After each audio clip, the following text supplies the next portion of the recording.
Hello friends, welcome to Sakshi vlogs. आज आम्ही भजी करत आहोत। तेल गरम करण्यासाठी ठेवलेलं आहे आणि हे बघा भजीचं बॅटर। हे छान एक तासभर भिजत ठेवलेलं होतं।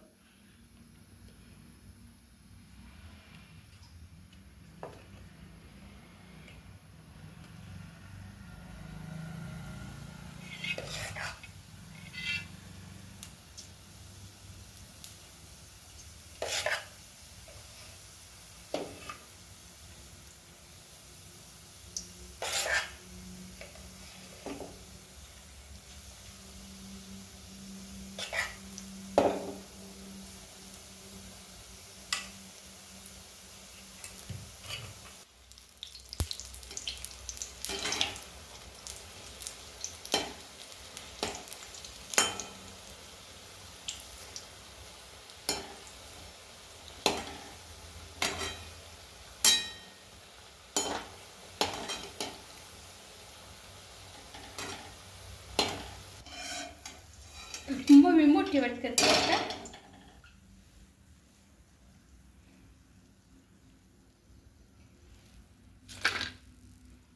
हे पहा, कुरकुरीत भजी तळून झालेल्या आहेत। हे बघा, आपले भजी खूप छान झालेले आहेत। एकदम बाजारातल्या भजी सारखे झालेले आहेत।